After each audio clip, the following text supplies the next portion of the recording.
Hello and welcome. This is the Mint Special. I'm Andy Hodges, live from ZTN studios in Harare, Zimbabwe. Our discussion this morning, budgeting for sustainable development goals in 2022.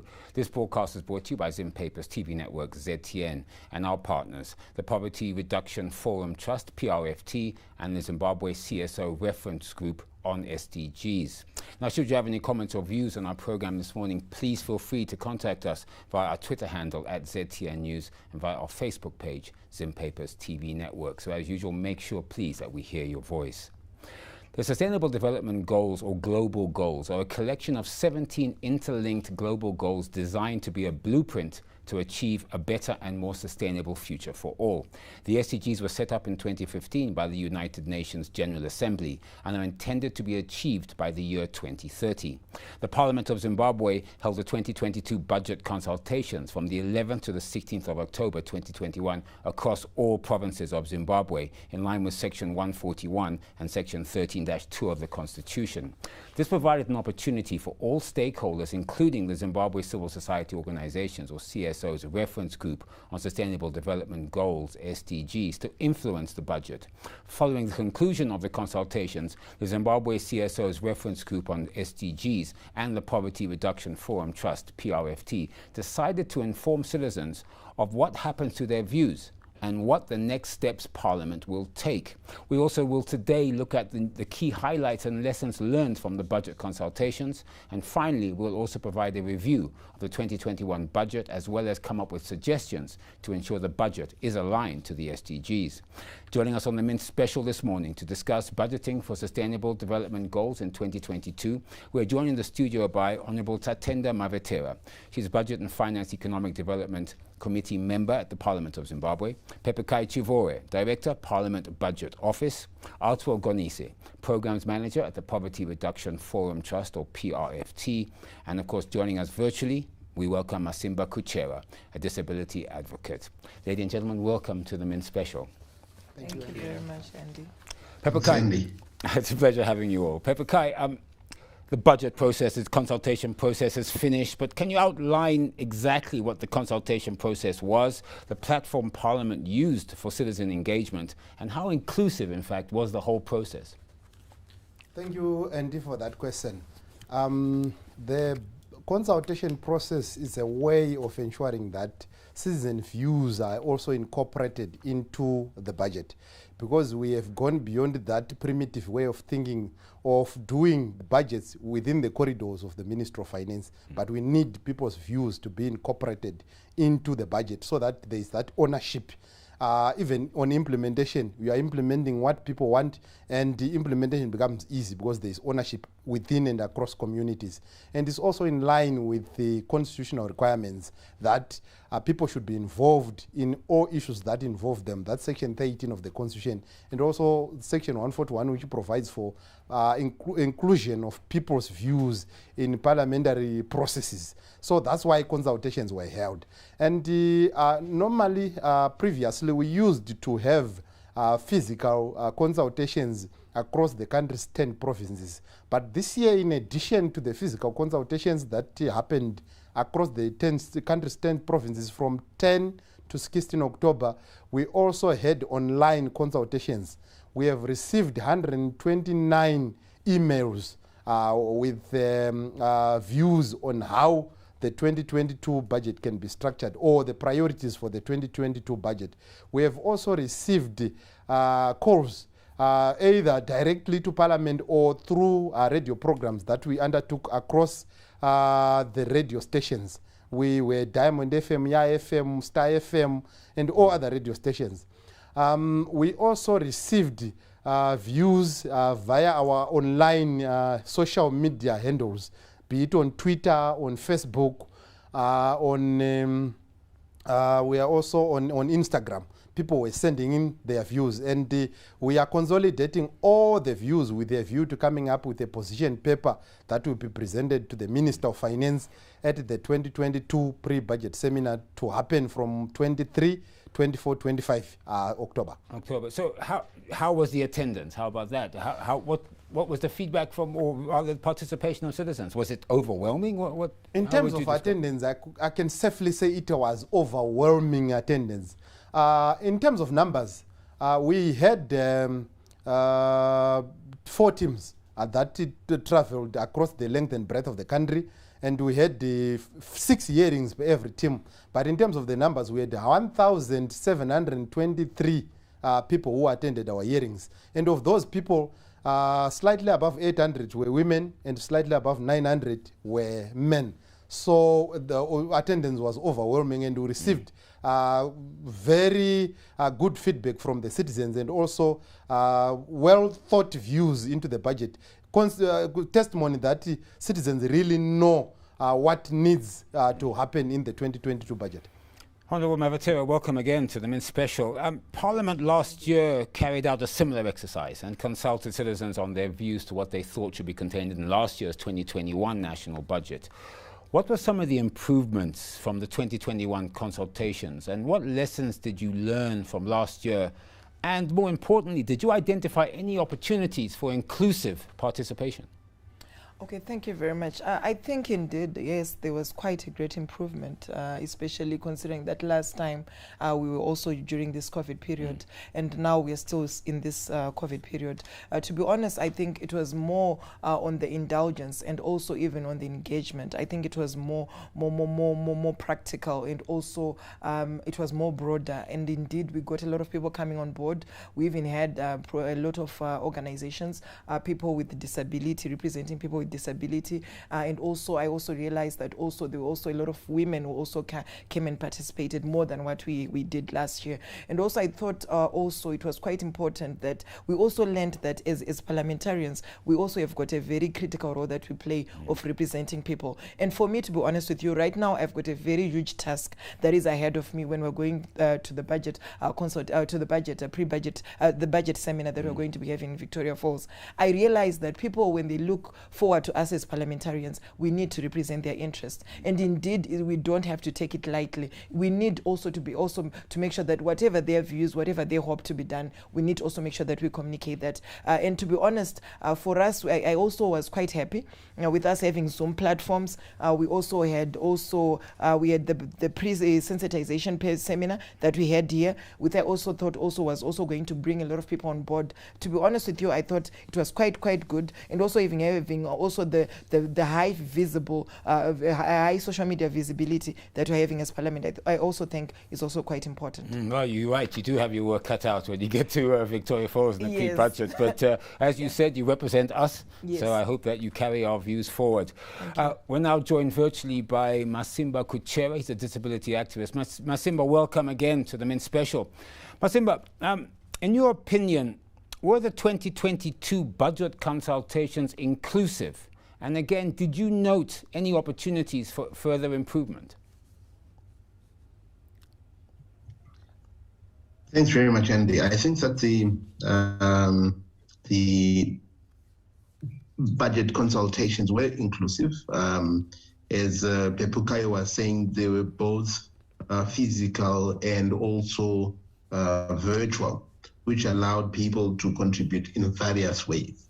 What I think could be improved on is the notice of the consultations, so that at least people have more time to be able to come together and put together their consultations.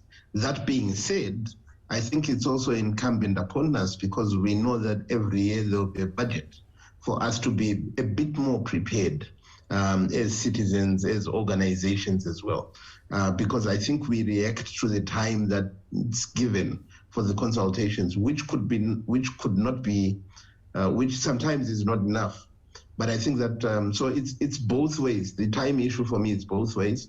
Consultation could be given more time, but also in our case, we could be more prepared, even starting to put together our views well before Pepukai and his team then decide that it's consultation time.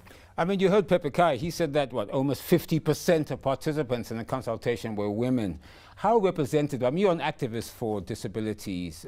How active or how much did you participate in it across the country? Because we're not here just talking about major centres. They went to all 10 provinces. Did you have representatives in all provinces putting forward your views to the parliamentarians? Yes, I know that here in Harare, in Bulawayo, in Masvingo, and in Mutare, for instance, we did have representation. But as I said, probably for us, it's an organizational issue to then say, when do we start talking to our people and consulting amongst ourselves before before Parliament opens up the consultation to the public? So it's an issue that admittedly we should look at and improve on in the 2022 consultations. And I think there you'll have more and more people with disabilities participating, because it's something that we have seen that is lacking and perhaps can be worked on better. Thank you. You know, Arthur, it's interesting what Masimba said there. You know, I always say that once the new budgets come out, you should start talking about the next one, I suppose, organizational issues here. But as CSOs, what role did you play, if any, of course, in the budget consultation process? Okay, thank you, Andy. I would say that I think we welcome the opportunity that we have been given by Parliament, obviously even through the constitutional provisions, but they've also been innovative in terms of consultations. On our part, what we have also done is to raise awareness with our members, with citizens, in terms of when the budget consultations were taking place. We also managed to also capacitate our members in terms of the priorities and strategies that have been highlighted in the budget strategy paper. As you know, the BSP, the budget strategy paper, is our main key document that facilitates consultations. So we managed to capacitate our membership through a workshop. We also, in addition, we also did our own consultations where our different stakeholders would go to their communities, to their different sectors, and also get views well in advance of Parliament. And then what we then did was to consolidate all the issues, all the views that came from our different members, and then we shared with Parliament the contributions that we received. When did this start, this whole process of consultating or getting some views back? I would agree that it started a little bit late, towards around about the time that the budget consultation were about to take place, when we had the timetable from Parliament on the consultations. But obviously, as Masimba has highlighted, we also need to work on that and improve in terms of the timing. I think ideally when we should start is when the BSP, the budget strategy paper, has been released. That's when we should start, and I'm sure in the future we can do that. You know, our topic, of course, is budgeting for sustainable development goals in 2022. In your view, why is the budget important for achieving SDGs? Okay, yeah, thank you. I would say that one, the budget is probably the most important policy document in terms of ensuring that the commitments that we put, yes, we have signed up to the global goals, we signed up in 2015, and we have also put, we understand that the National Development Strategy 1, which is the development plan, is the means of implementation of the SDGs. This is where now the SDGs are localized in our context. And from there, the next step is the funding aspect, the resources, resourcing the plans that have been put in place. So this is where now the budget comes into play. And this is where it is really important that we ensure that the resources are shared and the priorities in the budget align with what is in the SDGs, or in terms of trying to achieve the Sustainable Development Goals.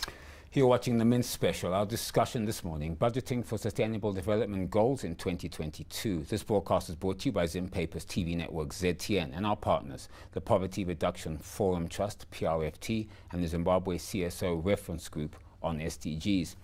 Pepe Kai, of course, you've heard our theme today, budgeting for sustainable development goals in 2022. And it's an interesting one because there's 17 SDGs I think Zimbabwe has agreed to do, or looking at 11 plus 1, if that's the right number, if I'm not mistaken. And of course, there isn't like a budget for SDGs. It isn't like, oh, this is how much money is going to SDGs, because it does encompass all sorts of different issues. So let me ask you your views and opinion. What is budgeting for sustainable development goals, and how can it actually be done? Right. Zimbabwe is committed to implement sustainable development goals, which we intend to attain some of the results by 2030. And it's also in line with our vision 2030. And we cannot have a separate budget to say this is a budget for SDGs, this is a budget for everything else.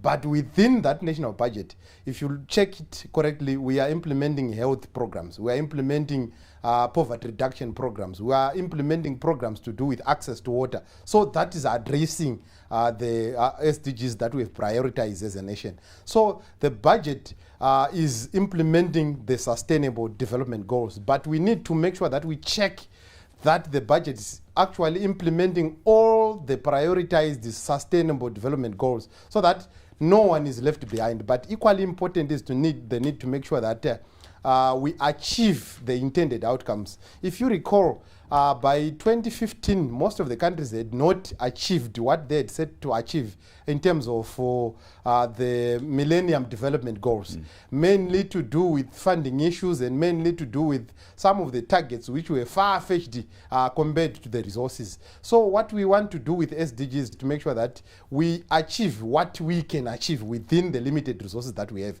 And we also monitor and track progress in implementing those SDGs. So the budget is all about implementing SDGs. And what Parliament has done is, previously they used to consult for the budget under the auspices of the Budget, Finance and Economic Development Committee. But now they've transformed and formed what is called the Expanded SDG Committee, where we have honorable members who are representing a certain sector or a certain theme or a certain SDG goal. So what they are doing is to make sure that the issues that are raised within the communities will find their way into the budget. So we have a member who is checking every goal that we have prioritized as a nation to make sure that it's being implemented. So you have a member of the Mines Committee who is checking issues to do with sustainability in mining. You have a member of the Health Committee, Honorable Labode, who is checking issues to do with health. So that committee then pushes those priorities to the Minister of Finance to make sure that they are implemented and we achieve the intended outcomes. So that's how Parliament is, SDG proofing the budget, so to speak. Yes, that's how Parliament is also SDG proofing the budget to make sure that all thematic areas are covered when we make our submissions to the Minister of Finance, and all thematic areas are also covered when we track implementation of the budget rather than focusing on a few issues, leaving the rest.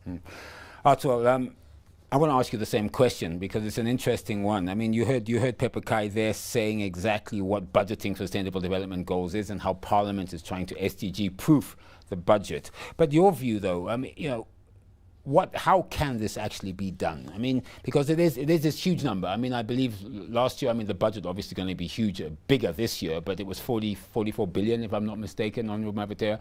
You know, in there is the SDG goals, and to say that money is for goals, that money is for goals is very hard. What's your opinion? Okay, thank you. I think Pepukai has highlighted some of the ways of ensuring that we SDG proof the budget. But in addition to that, when you look at our National Development Strategy 1, it has also been aligned to the SDGs. That's one step. So when you look at the indicators, some of the indicators in the NDS 1, they also are aligned to the SDGs indicators. So when we take those indicators, and also I think it's fortunate that the Minister of Finance introduced program-based budgeting for all ministries. So when you now take that program-based budgeting, we also need to ensure that those indicators for each of the year's budget, they are also aligned to the SDGs and then related to the funding aspect, to the resourcing. Now, this is how we can then track to ensure that whatever plans are in place, at the end of the day, we'll be able to achieve the sustainable development goals, or at least meet some of the targets that we have set for ourselves as a country. It's important. Honourable Mavatera, I said earlier, of course, that Parliament of Zimbabwe carried out budget consultations throughout all provinces in Zimbabwe. But I suppose the critical question is, what were the key issues that actually came up during this year's consultations? Okay, thank you. Because of COVID, a lot of people are complaining that, of course, the poverty levels have actually risen. So because of that, their main concern was on what mitigatory measures that the government is putting in place so that at least we can then be able to curb on this. People were actually complaining about even the issues of the Women's Bank and Empower Bank. They were saying that at least there is need for them to actually be able to reduce their percentages when it comes to their interest rates. People were complaining because of that. And also they were also complaining on issues to do with agriculture because most of the areas that we had to go to now, we went to the rural areas mostly. Why is that so? Because they were saying a lot of times we'd go to all these flamboyant places which are quite urban setups. But for this year, we went on to most of the areas, the remote areas, so that at least they can also get their increase. We can also be inclusive and get their views as well. So they were saying when it comes to basal fertilizer, it comes in late, and also even AN to such an extent that even for them to be able to realize the full potential of whatever they would have done, it will actually be very difficult. So in terms of that, there was also the other complaint. And of course, water and sanitation, we have had all those challenges also coming up. People were also complaining because of that, to say, really, I think we need more investment to be put when it comes to balls, which are supposed to be put in place. We understand there's supposed to be 30,000 balls that have been put in place in last budget. So there is need for us to make sure that at least we drill these balls and people will be able to access our water. These were some of the issues, and even issues to do with also electricity. We also got that coming up.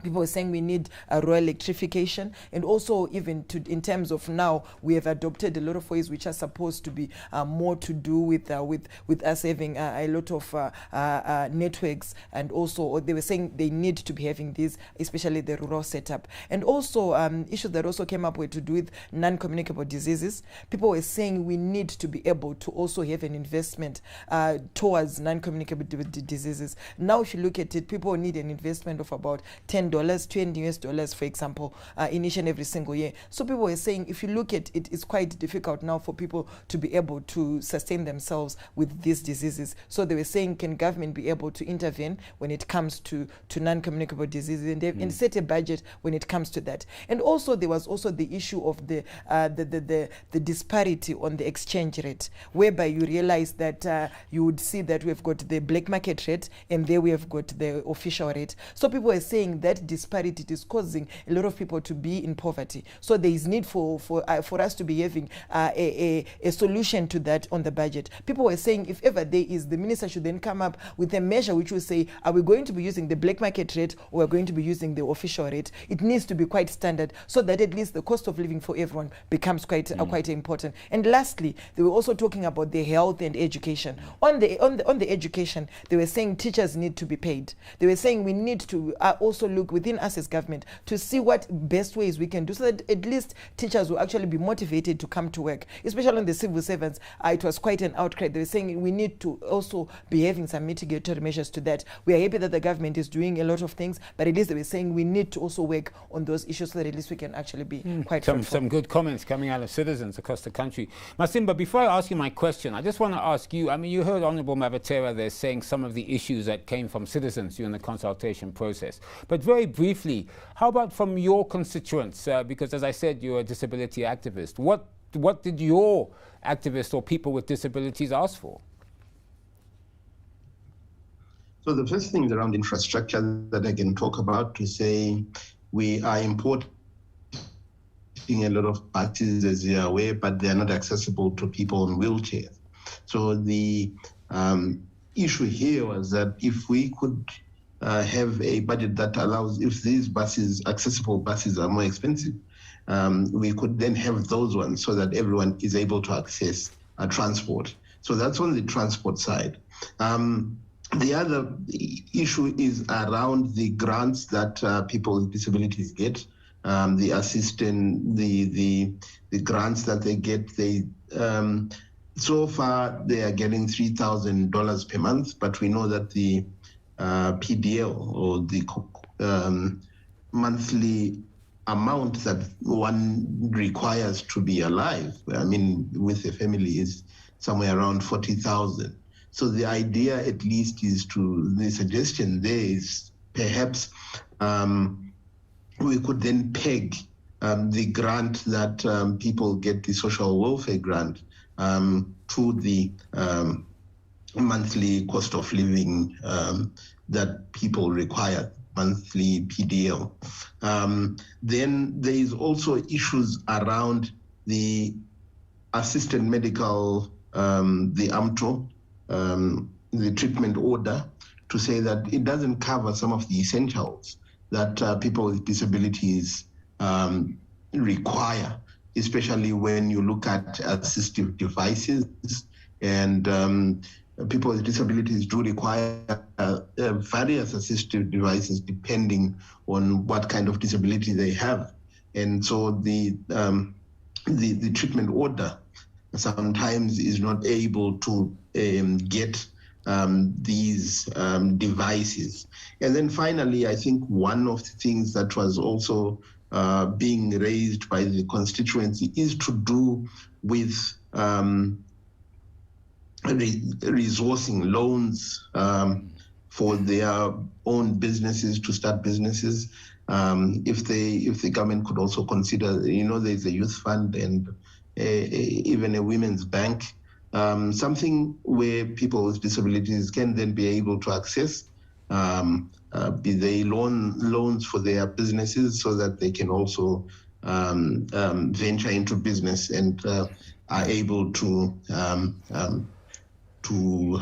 complete their projects or go on with their projects. So these are some of the things that...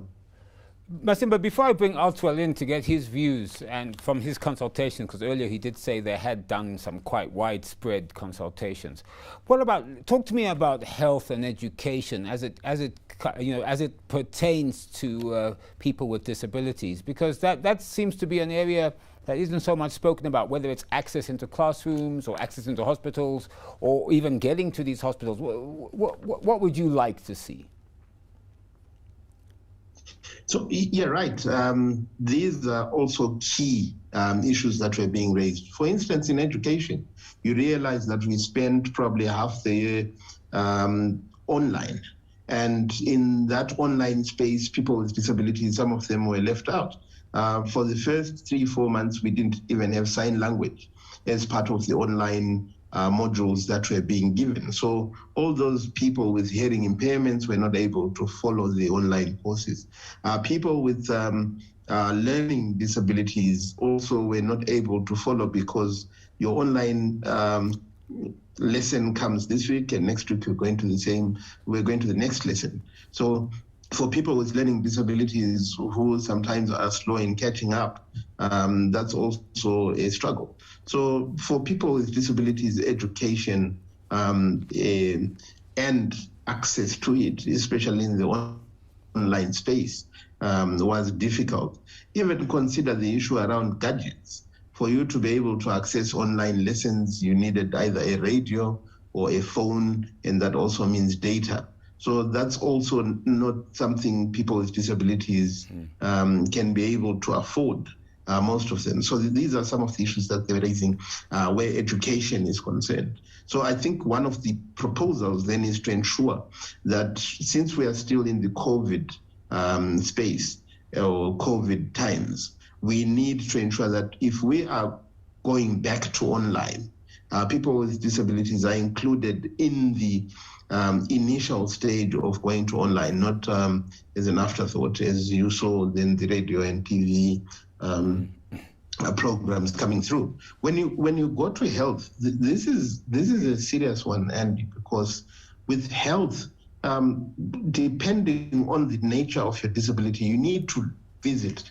a health institution. So if you are someone who needs to visit a health institution frequently, it then becomes costly, first of all, from an access point of view, but also even from a financial and logistical point of view.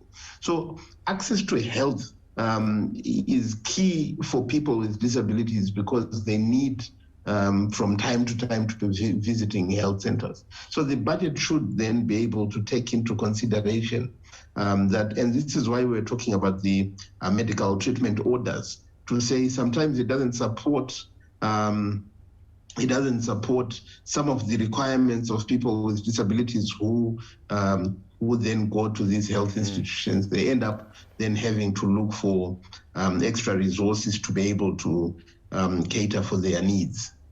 Thank you, Masimba. You know, Arthur, it's interesting. I think Honorable Mavatera and Masimba there summed up quite nicely what the citizens were asking for, and it appears to be a common thread. You know, agriculture, health, access to finance, education, water, sanitation. But let me ask you, I mean, you said at the beginning of the show that you had done some consultations, whether with citizens or amongst your CSOs. What type of recommendations, apart from, I suppose, what was said, can you bring up? Firstly, I think let me agree with all the contributions that Honorable Mavetera has shared. Most of them, I think we also received similar views. And Masimba was also part of our consultations. So at least he is already speaking on behalf of the Zimbabwe CSO reference group on SDGs. But just to add other issues, or to emphasize the issue of poverty, I think SDGs, the main issue is addressing poverty, protecting the environment, and ensuring there is peace and prosperity for everyone by 2030. So when you look at the poverty issue, the social protection schemes, I think we need to have better targeting. And even the quality, as highlighted earlier, it has to be on point in terms of the figures that are given out. Then the other issue is when you look at, I think, coming to education sector, we have the National E-Strategy, that was put in place by Cabinet. I think it needs to be resourced. Starting with this budget, we need to have specific resources for this.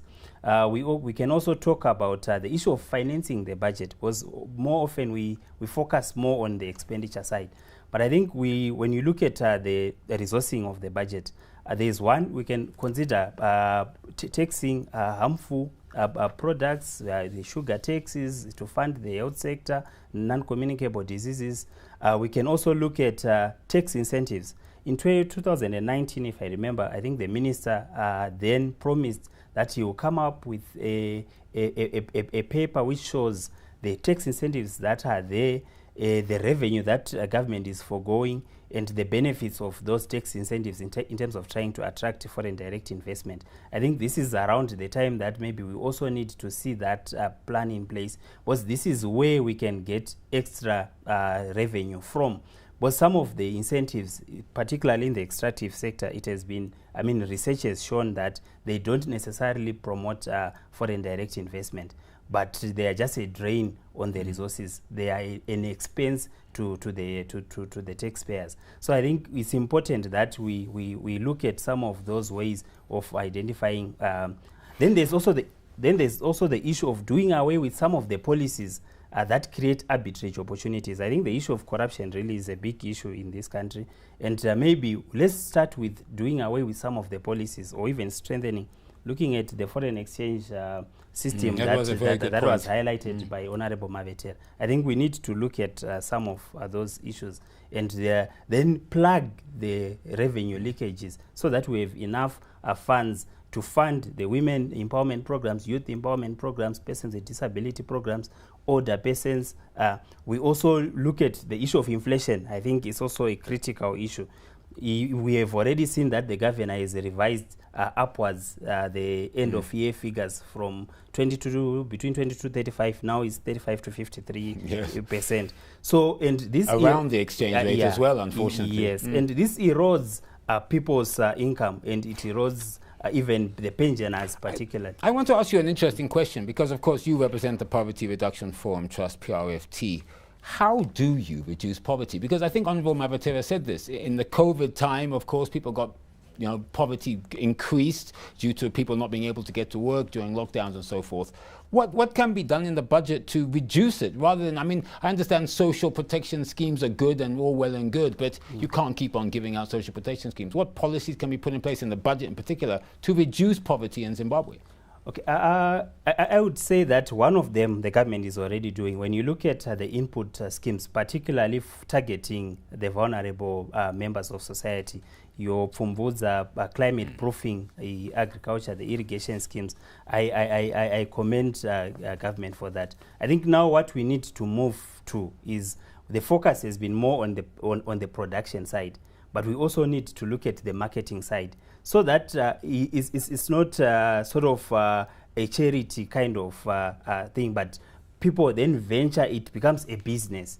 Because once the marketing side has been addressed, especially looking at maize, I think when you look at some of the people that received, by the time they received the money from GMB, it had already been eroded by inflation. So at the end of the day, they will have to rely again to government to say, can we have inputs? But if they had received the good prices, then it would ensure that the next time around, after maybe 2, 3, 5 years down the line, we will have less and less people who are reliant on government. So you're talking about putting in programs that makes people more reliant, more self-sufficient, so to speak. Yes. They need that initial support, then obviously they then snowballs from there. Yeah. Thank you. You're watching the Mint Special. Our discussion this morning, budgeting for sustainable development goals in 2022. This broadcast is brought to you by Zim Papers TV Network, ZTN, and our partners, the Poverty Reduction Forum Trust, PRFT, and the Zimbabwe CSO Reference Group on SDGs.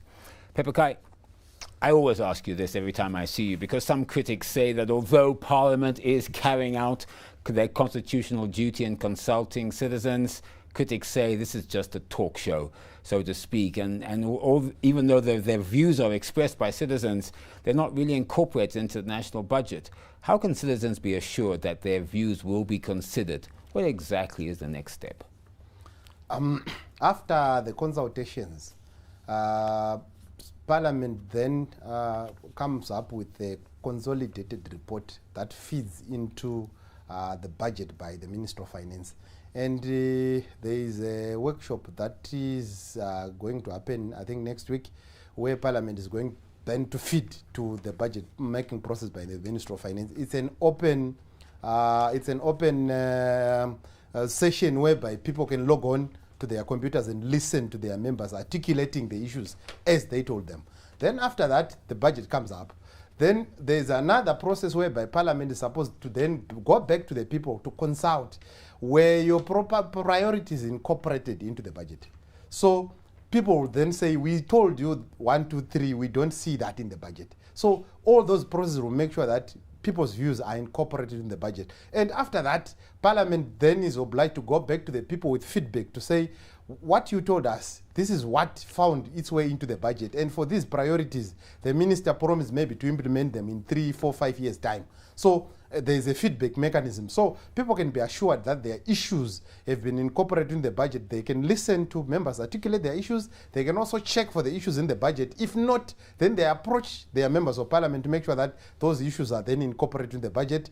Then they also check the feedback sessions with members of Parliament, and Parliament is also producing a feedback booklet which they call Citizens Budget, where people can check if their views were incorporated in the budget. I can give you an example of in the 2021 national budget, people said lots of things, and out of that we have counted about 55% of the issues have found their way into the budget. But suffice to say that some of the issues really are to do with the implementation. For example, for people with disabilities, people were saying that we know government is saying you can import the assistive devices duty-free, but we are finding it very difficult to do so, especially at the border posts. So it's one issue that we also need to follow up to make sure that it's easy for them to import those devices. People were saying, we have said we have empowered us through various empowerment programs, but what we want is not token payments every month, but we want to be empowered, given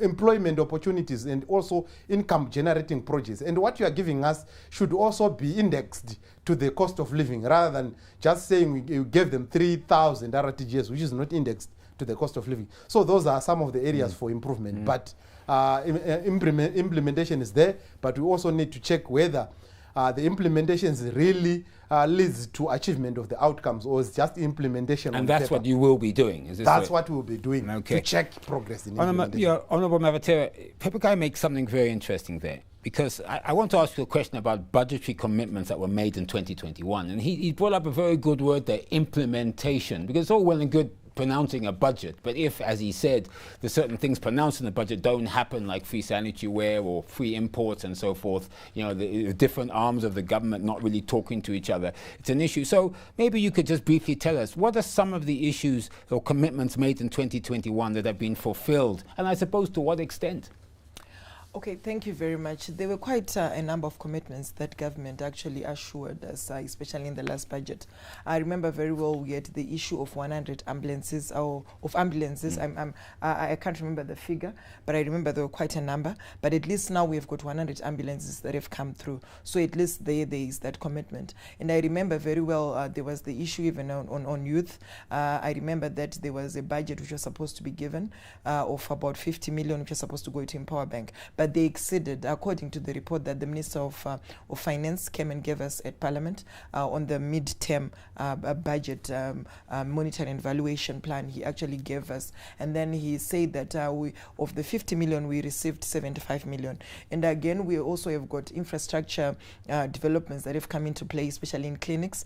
We've got Siyakomba, we've got Nyamandlovu. These are some of the clinics already, Boyera, that have already started also being constructed. And also we have got schools. There are a total of about 20 schools that have already started being constructed. Already there's a budget which has been put in place. And also even when it comes to the Harare-Beit Bridge Road, I think right now to date, 280 kilometers has been completed. So already alone, that shows already that there is that vivid commitment that government is putting in place, and also making sure that at least within that same breath, they are also making sure that when it comes to providing funds are also put in place.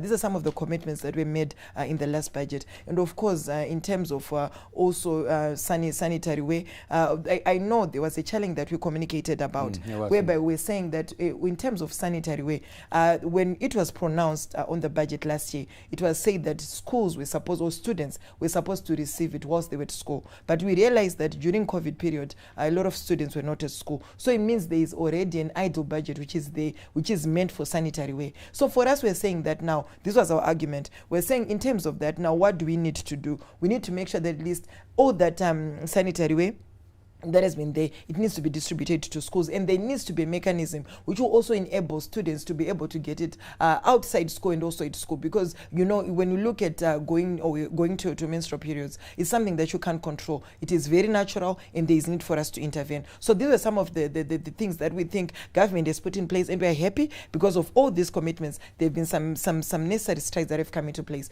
In terms of people with disability, according to what the Minister of Finance came on, he said 31 million out of the 50 million actually was disbursed. So for us, I think that is quite something that we also need to applaud, to say at least there are some funds which are supposed to be put in place. But of course, of the other budget, we now need to then come up and monitor and evaluate as parliamentarians to say of the budget that you had said, that was supposed to be given to any person, what has been done, or to any ministry, how much has been disbursed and how much is lacking. There is any that is still there. We need to then be able to carry it forward. That is and what also, we're thinking. what was it spent on? I suppose that's also a very good question, because you find that sometimes in budgeting process, a lot of it goes on administration, when it should actually go on the real issue. And yes, that's what we said last time. I remember we had this conversation before, whereby we're saying, I think we need not only to be investing on the administrative side, but on the day-to-day runnings of what we think should be done on projects, on programs. I think we need to then be having a program-based budgeting, which focuses more on programs more rather than on salaries or anything. I think that is what government also then had to channel its funds towards, so that at least we can then be able to achieve that. Thank you. Unfortunately, we are running out of time, but I want to ask Masimba and Arthur one final question. Masimba, you know, you heard Honourable Mavatera there about some of the commitments made in the 2021 budget and implementation of some of them. I think she mentioned out of the 50 million for people with disabilities, 31 million, if I'm not mistaken, was dispersed. What are your views? Commitments to actually being fulfilled in the 2021 budget, what would you say? I want to start by acknowledging what Pepukai was saying, that people with disabilities are also mentioning to him and to the consultations that when you then are doing the imports and when you are doing imports of assistive devices, sometimes the rules are not clear. So probably this is a similar issue that the Minister of Finance can be able to resolve.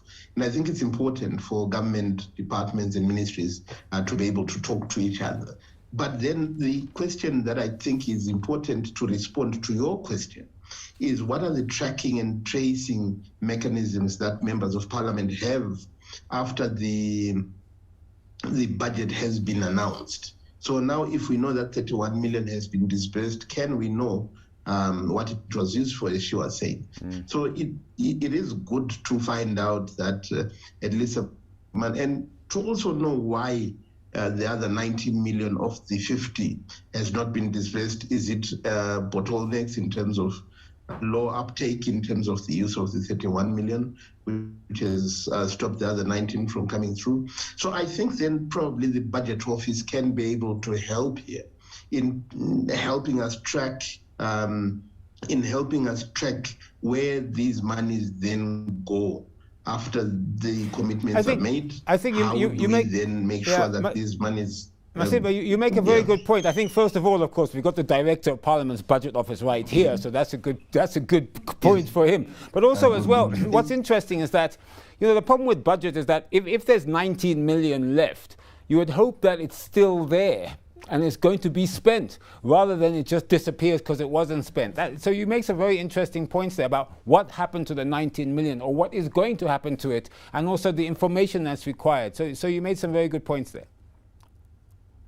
No, thanks very much. So I think that's what's important, because then we need to know how even the disbursement framework, how is it dispersed, and what will it be used for, so that at least we are able to, when we make inputs in the 2022 or 2023 budget, we are making informed input based on full disclosure of information. Right. So I think perhaps as part of the way forward in terms of how do we move in terms of how do we make qualitative inputs, it will be important for us to be able to know and get the information properly, so that we know what's happening to the money. If our people with disabilities are not applying for grants and loans, which is the cause of not using the 19 million, then we encourage them and we give them information so that they can be able to use the money. Thank you. Information is key.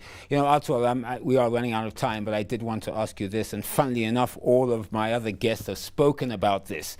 And that is, you have a great budget, the budget's all there, all funds given, citizens' views taken into account. But of course, how do you believe that we can ensure correct implementation, the money being spent on the things it's supposed to be spent on, and not leakages, etc.?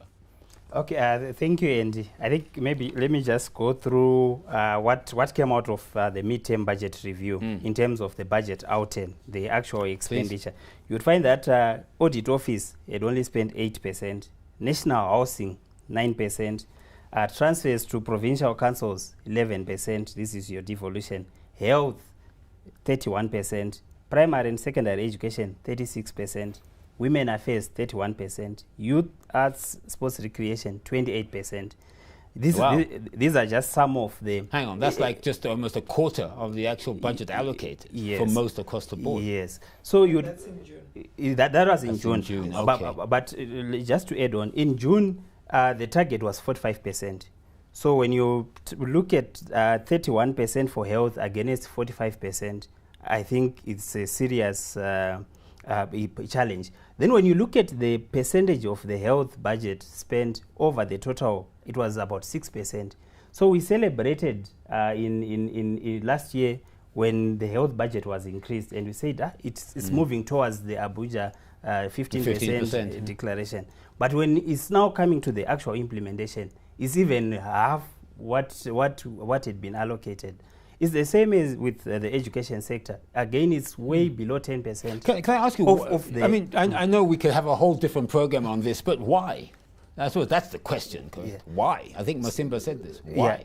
So maybe I will not be able to answer the why part, but the how part. Okay. In my view, one way of doing it is that the Ministry of Finance should release monthly disbursements report to say that we've given this ministry so much each and every month. Then we have the quarterly the quarterly reports that ministries are supposed to produce, and these ones really also have performance information to say we've utilized the money for this. So when we are talking of these empowerment programs, we can then check to see the progress in terms of the empowerment programs, and then maybe Parliament will be in a position to make sure that the budget is in line. We also have Section 91 of the Public Finance Management Act, which has got penalties for offences such as not revealing these monthly reports and so forth. I think it's about time that, yes, we can say the penalties are not enough, but for a start, let's implement those penalties that are there. Pepe, I have to ask you before we go. Unfortunately, I can only give you a few seconds. You heard both Masimba and Outwell there, a way of monitoring implementation, a way of looking at the numbers, seeing what's been spent, what it's been spent on. Your budget office, do you do that? Yes, we do that. Parliament does that. We are supposed to be receiving budget implementation reports monthly, quarterly, and annually from ministries. The Ministry of Finance is also supposed to publish consolidated statements of financial performance every month. And they are doing so. They are posting the statements on their website. But one complaint that also came from the public consultations is that budget documents are too technical. So we need those documents simplified so that a Gyros in Gerera or a Gertrude in Mrewa will know what this means. Okay. So one way to do it, we need to simplify these documents. But the reports are coming, and we are also assisting members of Parliament to also check budget releases. But since we are running a cash budget, most of the ministry, I agree with Atwell and Masimba, most of the ministries are not getting the disbursements. And this has been attributed to the cash budgeting system that the government is running. But also, what and of course the exchange rate now comes in because the amount the issue of the exchange rate. Because what was 50 million for PWDs is no longer 50 million. Yeah. It's now less than what was intended. And another issue is also to do with the priorities that we are seeing differences in priorities. Some ministries are getting maybe more than 50% of their vote by mid-year, but some are still at 8%. So we need some form of equalization in terms of the disbursements. Okay. All right. I think on that note, we've come to the end of our program this morning. Of course, you've been watching the MINT special, our discussion, budgeting for sustainable development goals in 2022. I'd like to thank our guests this morning, Honourable Tatenda Mavatera. She's Budget and Finance and Economic Development Committee member and, of course, a member of Parliament. Pepekai Chivore, Director, Parliament Budget Office. Masimba Kuchera, Disability Activist, and Artwell Gonisi, Programs Manager at the Poverty Reduction Forum Trust, PRFT. Thank you so much for appearing on the MINT Special this morning. Thank you, Zimbabwe. Thank you, Andy. This broadcast was brought to you by Zimpaper's TV network ZTN and our partners, the Poverty Reduction Forum Trust, PRFT, and the Zimbabwe CSO Reference Group on SDGs. Let me give you a final comment. In a recent UNDP paper entitled Budgeting for Sustainable Development Goals Aligning Domestic Budgets with the SDGs, it was noted, and here I quote, that countries and governments respond to broad sustainable development agenda in one way or another. Many aspects of health, poverty, education, security, environment, governance, and economic development are addressed in national policy, planning, budgeting, and accountability frameworks. Those may be explicitly linked to SDGs in some cases, or in other cases, such linkage may not be so explicit or even non-cognizant and well articulated. What the SDGs do bring into governance systems is a more comprehensive, structured, and measurable dimension to national and international development goals to assess public policies. The SDGs also aim to help countries improve cooperation between their ministries and therefore design and build more coherent public policies. The interactions between the targets are considered the cornerstone of this global agenda that closely associates the different dimensions of sustainable development. With SDGs explicitly being present in the national policy agenda, countries ensure a more coherent approach to national governance practices and to ensure, of course, that no one is left behind. I'm Andy Hodges. Goodbye, and please, you all be safe.